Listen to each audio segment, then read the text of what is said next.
Buenas, una vez más estamos aquí para celebrar en el Señor. Hoy es día especial, pues estamos celebrando el día del Shabbat, o el día de reposo, el séptimo día, que algunos pues no lo hacen, pero bueno.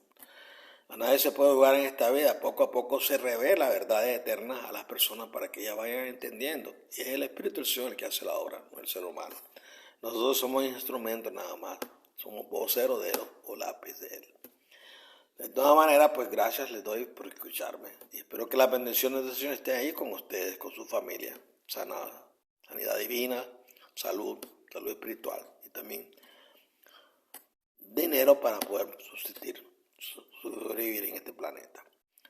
Ok, entonces esta mañana les voy a hablar sobre un tema bastante profundo, de una manera pero también sencillo. Se llama la relación del Mesías con el Padre Celestial. Y es basado en preguntas. La primera es, ¿en qué se basa la vida eterna según enseñó el Mesías en Juan 17:3? Vamos a la escritura. Juan 17:1 dice, terminadas estas palabras, Jesús levantó la vista al cielo y dijo, Padre, su Padre, ha llegado la hora, su muerte en la cruz. Glorifica a tu Hijo para que el Hijo te glorifique a ti. En otras palabras, da testimonio de la verdad que yo he expresado. Resucité también. El versículo 10 dice, pues le has dado autoridad sobre toda persona, para que les dé vida eterna a todos los que les ha dado. Todas las personas tienen derecho a esta vida eterna, pero no todas. No todas van a aceptar que el Mesías es la salvación de nuestro Padre Celestial y se encuentran con problemas. Millones hay que han rechazado. El versículo 3 dice, y de esto depende la vida eterna, que te conozcan a ti, oiga, que tengan conocimiento, entendimiento, que te conozcan a ti como el único, la palabra hebrea, Elohim, Dios todopoderoso, verdadero, y a Jesús, Yeshua, como el Mesías que tú has enviado. Él siempre dijo esas palabras, enviado. Note que esta oración que el Maestro Jesús dirigió a su Padre en los cielos, Él mismo nos dijo que el Padre es el único, todopoderoso o Elohim verdadero. Y si Él nos enseñó esto, decir lo contrario es apartarse de su enseñanza. Establezco esta verdad porque muchos son trinitarios y creen en tres dioses. Pero aquí Él dice que Él es el único Elohim o Dios verdadero. Y no podemos contradecirlo. Él lo dijo, el Mesías. 2. ¿Qué afirmación presentó el apóstol Pablo como la base de la fe de Israel? 1 Corintios 8, versículos 5 y 6 dice, porque aún que haya algunos llamados dioses, sea en el cielo o en la tierra, como hay muchos dioses y muchos soberanos. El versículo 6 dice, sin embargo, para nosotros los creyentes en el Mesías no hay más que un solo Elohim o Todopoderoso. El Padre, de quien proceden todas las cosas y para quien vivimos, y un solo soberano, Jesús, el Mesías, mediante el cual existen todas las cosas y por medio de quien vivimos también nosotros. Cualquiera que lee este pasaje sin el preconcepto trinitario verá claramente que el apóstol Pablo enseñó exactamente lo mismo que enseñó el Maestro Jesús de Nazaret, que hay un solo todopoderoso y que ese solo Elohim es el Padre. Pablo añade que Yeshua, Jesús, es Señor o amo para nosotros. Eso es porque Él es el Mesías nombrado por el Padre y el Maestro de nuestra fe. La palabra Señor viene del hebreo Adón, que significa amo, maestro o dignatario. Ese es nuestro Señor Jesucristo. Tercero, ¿en qué posición coloca Pablo al Mesías con relación al Creador y a los hombres? Primera de Timoteo 2:5 dice: porque hay un solo todopoderoso, o Elohim, y un solo mediador, o un Adón, entre Elohim y los hombres, Yeshua, Jesús, el Mesías, hombre. Aquí Pablo repite de nuevo que hay un solo todopoderoso y que al lado de ese todopoderoso hay un mediador, que es el Mesías. Entonces de aquí que Pablo hace una distinción clara entre la persona que es el todopoderoso y la persona que es el mediador entre ese todopoderoso y los hombres. Así que aquí se habla de tres entes: el todopoderoso, Elohim, el Padre; el mediador, el Adón; y tercero, el hombre. De estos tres, el único todopoderoso o Elohim verdadero es obviamente el Padre. El único mediador es Yeshua, Jesús, y el hombre es la raza humana. Además, este pasaje nos muestra que aún después de glorificado en el cielo, Jesús sigue siendo hombre, pues Pablo lo llama así. Cuarto, se presenta al Hijo en el antiguo pacto como un ser aparte del todopoderoso Yahweh. Salmos 2, versículo 2, versículos 11 y 12. Leamos. Salmos 2:1 dice: ¿por qué se amotinan las naciones y los pueblos fraguan planes vanos? Versículo 2 dice: se levantan los reyes de la tierra y conspiran los príncipes unidos contra el Padre, Yahweh, y contra su ungido, su Mesías. Pongámosles Jesús.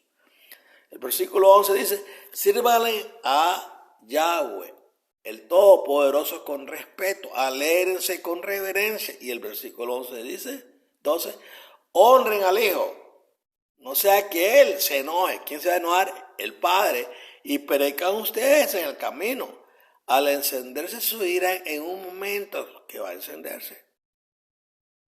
Futuro. Todos los que en Él se refugien. En este salmo profético se habla de dos personas: el Padre por un lado y su ungido por otro lado. Ungido en hebreo es Mesías. Así que el Padre es una persona y su Mesías es otra persona. Confundirlo como si fueran la misma persona no es sana doctrina, sino es contradecir lo que la Biblia expresa en términos claros y sencillos. Además, aquí se expresa que el Mesías es hijo de Yahweh, el Padre. Esa relación de hijo es una relación espiritual. No es que el Eterno se haya engendrado literalmente en una diosa celestial, sino que es el Hijo por cuanto Él lo engendró, lo creó, lo produjo. Versículo 5. ¿Cuál es la relación que reconoce el apóstol Juan entre el Padre y el Mesías? Juan 20, versículo 30 al 35. Leamos. Versículo 30 al 31, disculpe. Versículo 130 dice: por cierto, Jesús hizo muchos otros milagros en presencia de sus discípulos, los cuales no están escritos en este libro. En el versículo 31 dice: pero estas cosas se han escrito para que ustedes crean que Jesús es el Mesías, el Hijo del Todopoderoso, y para que creyendo tengan vida en su nombre. Está claro, el pasaje del apóstol Juan nos enseña tres cosas básicas. Primero, que Jesús es el Mesías, o sea, el Rey ungido. Segundo, que Jesús es el Hijo de Elohim. Tercero, y que creyendo esto acerca de Él, tenemos vida eterna. ¿Qué es lo que hay que creer sobre Yeshua o Jesús?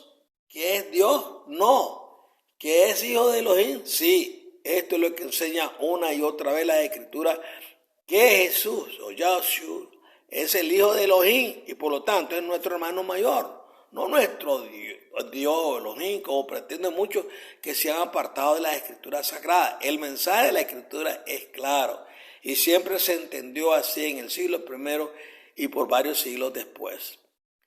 6.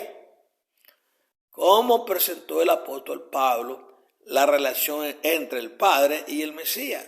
Hechos 3:13.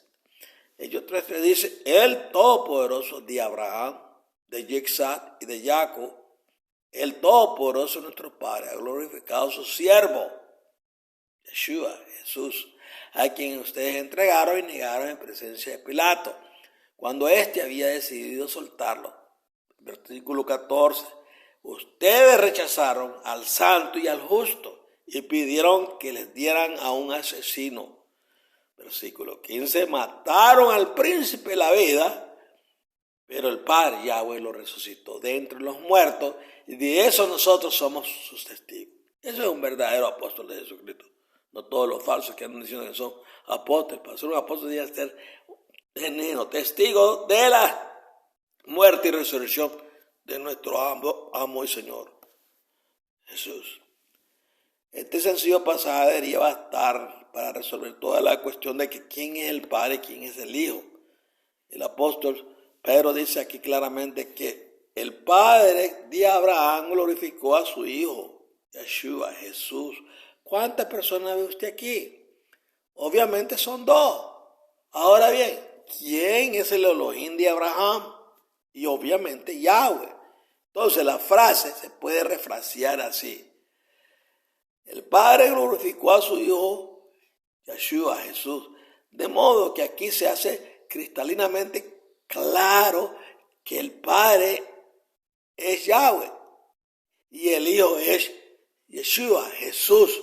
Dos personas distintas, uno es el Padre del otro. Pregunta 7. ¿Entendieron de igual manera esa relación los demás discípulos? Leamos en Hechos 4:24 al 27. Cuando ellos lo oyeron, levantaron unánime la voz al Padre diciendo, soberano, tú hiciste el cielo y la tierra, el mar y todo lo que hay en ellos. Versículo 25. Por espíritu de santidad tú dijiste que por boca de tu siervo David, ¿por qué se amotinaron las naciones y los pueblos meditaron planes vanos? Versículo 26. Se levantaron los reyes de la tierra y los príncipes aún no se juntaron contra el Padre Yahweh y contra su Hijo, el Mesías. Y el versículo 27, y así fue, se juntaron en esta ciudad Herodes y Poncio Pilato con los gentiles y las tribus de Israel contra tu santo siervo Jesús, a quien tú ungiste. Está recitando el Salmo. Utilizando la Escritura para hablar lo que está en relación a estas cosas. Bonito así. Sacar la Escritura antigua y ahora traerla al Nuevo Testamento y hacerla visible. Para que entiendan todo este maravilloso plan del Señor. Es claro por este pasaje que los discípulos de Jesús sabían distinguir muy bien entre el Padre y el Hijo. A diferencia de muchos cristianos de hoy día, los discípulos originales sabían muy bien que el soberano, Yahweh, el Padre Celestial, el Creador, y que Yeshua, Jesús, es su Santo Hijo. Ellos no confundieron los títulos. Un dato importante es que en este pasaje y en el anterior no se usa la palabra griega para hijo que es huios, sino que se usa la palabra paidos, que significa siervo. Por eso usted verá en otras traducciones de la Biblia que se dice aquí, tu santo siervo, Yahoshua, o Jesús, y esa es la traducción más correcta de esta frase. Pregunta 8. ¿Cómo manifiesta el apóstol Pablo en sus cartas esa relación del Padre y del Hijo? Romanos 1, versículos 7 y 8. Romanos 1, 7. A todos los que están en Roma, amados del Todopoderoso, llamados a ser santos, que gocen del favor y la paz del Todopoderoso nuestro Padre y del Maestro Jesús el Mesías. Versículo 8. En primer lugar, doy gracias a mi Padre Celestial por medio de Jesús el Mesías con respecto a ustedes, porque en todo el mundo se habla de su fe. Como podríamos citar muchos pasajes de las cartas de los apóstoles en los que se hace una clara relación entre el Padre y el Hijo como dos personas distintas, siempre poniendo al Padre en primer lugar como superior. Pregunta 9. ¿Se resucitó el Mesías a sí mismo o alguien lo resucitó? Hechos 2, versículos 32 y 36. Hechos 2, 32 dice, pues a este Jesús, o Yeshua, lo resucitó el Padre Celestial, Yahweh. Y de eso todos nosotros los apóstoles otra vuelta somos testigos. En el 36 dice, por lo tanto, sepa con certeza toda la casa de Israel, o los israelitas, o los judíos, que a este Yeshua, Jesús, a quien ustedes ejecutaron en un madero, el Padre Celestial, Yahweh, lo ha hecho soberano y Mesías. Escuchen, judíos, esa palabra. No estén de terco allí, rechazando que el Nuevo Testamento no es inspirado, tan loco. Escuchen, léanlo, háganlo vivido en su vida. Aquí el apóstol Pedro aclara quién resucitó al Mesías. No fue que él mismo se resucitó, como enseñan erróneamente algunos. No, el Padre Celestial, Elohim, lo resucitó. Dice, Jesús es Señor o amo y es Mesías es porque el Padre Celestial nos nombró así, hermanos judíos, mundo entero. Se verá entonces que siempre en las escrituras sagradas se pone la figura de Elohim o del Todopoderoso Yahweh como superior sobre todas las demás. Pregunta 10. ¿Llamó Jesús alguna vez a su Padre mi Elohim? Apocalipsis 3:12. Apocalipsis 3:12 dice, al que venza, yo lo haré columna en el templo de mi Padre, o Elohim, y nunca jamás saldrá fuera, y escribiré sobre él el nombre de mi Padre Celestial, Elohim, y el nombre de la ciudad de mi Padre Celestial, la nueva Jerusalén que desciende del cielo, enviada por mi Padre Celestial, y mi nombre nuevo. Hay predicadores que han leído este pasaje centenares de veces y todavía no lo han entendido. ¿Quién está hablando aquí? El Mesías glorificado y entronizado en el cielo a la diestra de su Padre. ¿No es cierto? Bueno, pues ese Mesías glorificado en el cielo todavía llama a su papacito, a su Padre, mi Elohim, mi Dios verdadero, o en lenguaje tradicional, mi Dios. 4 veces en este solo verso, de manera que Yahweh, el Padre, nuestro Dios, nuestro Todopoderoso, es también el Todopoderoso de Yeshua, de Jesús. Y no puede haber más que un solo Dios o Elohim verdadero. Así que es totalmente erróneo llamar a Jesús nuestro Dios, como hacen muchos equivocadamente. Aprendan, hermano. Saquen esas ideas de aquí de la mente. Comiencen a interpretar las escrituras como se debe interpretar. Pregunta 11. ¿Acaso el Mesías adora al Todopoderoso Yahweh? Juan 4:23.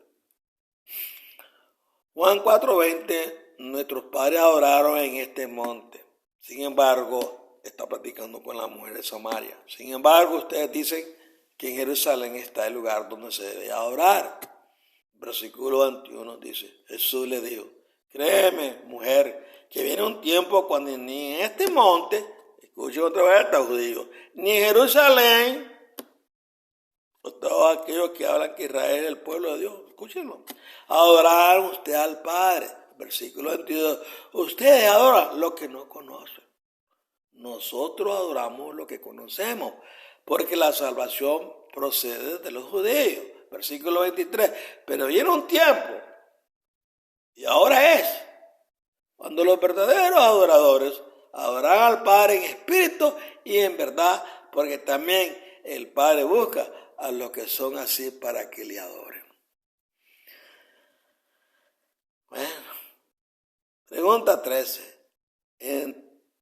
Entre el Padre Celestial, Yahweh, y el Mesías, ¿quién es mayor? ¿O acaso son iguales? Te molesta mucho cuando hago esta diferencia. Pero es la palabra de Dios lo que la hace. Y él mismo hablando. Juan 14:28. Juan 14:28 dice, ustedes oyeron que les dije, me voy, pero volveré a ustedes. Si me amaran, se gozarían de que voy al Padre, porque el Padre es mayor que yo. Yo no lo digo, lo dice la Escritura. El mismo Jesús dijo que su Padre es mayor que él. Eso es muy diferente de la teoría trinitaria de que todos son iguales. Bueno, pregunta 13. ¿De quién depende la vida del Mesías? Juan 6, versículo 57. Juan 6, 56 dice así: así como me envió el Padre viviente y yo vivo por el Padre, así mismo el que me come también vivirá por mí. Ciertamente el Hijo tiene vida en sí mismo, pero fue su Padre quien le concedió ese don, y asimismo el Hijo nos concederá ese don algún día. Pregunta 14. ¿Podemos entender que el Mesías, Jesús o Yeshua, es el mensajero del pacto que predijo el profeta Malaquías? Malaquías 3, versículos 1 y 2. Dice: miren, yo envío mi mensajero a aclarar el camino delante de mí. Y el Ha-Adón que ustedes buscan vendrá de pronto a su templo. En cuanto al mensajero del pacto que ustedes desean, ya viene. Pero ¿quién podrá soportar el día de su venida? ¿Y quién se podrá sostener cuando aparezca? Porque es como el fuego de fundidor y como lejía de lavandero. Eso no significa que el Mesías era o es un ángel. La palabra era malak, que significa mensajero ángel, se aplica también a ciertos hombres en determinadas ocasiones. Jesús fue el mensajero de la alianza porque vino a proclamar la nueva alianza o pacto que el Padre Yahweh prometió hacer con su pueblo Israel y Judá. Jeremías 8, versículos 31 al 34. Lucas 22, 20. 2 Corintios 3, 6. Hebreos 9, 15. Hebreos 12, 24. Bueno, espero que estas preguntas satisfagan su apetito espiritual y pueda meditar en ellas. Eso es lo que buscamos. Tratar lúcidamente de explicar las Escrituras sin ningún malo entendido ni mala interpretación. Que lleguemos al punto de entender mejor todo lo que el Señor está haciendo por su pueblo. Y que sometamos nuestra vida a una dieta muy espiritual. Que ya no seamos como los demás, oidores o seguidores, sino que entendamos lo que leemos, entendamos las Escrituras como deben de ser entendidas. Esa es la relación que existe entre el Padre y el Hijo y nosotros, sus hijos adoptados, mediante el sacrificio expiatorio de Yeshua o Jesús en el Calvario, el mediador de un nuevo pacto. Bueno, hasta la vista, como dice, a otra ocasión, que me lo guarde el Señor a todos en su hogar.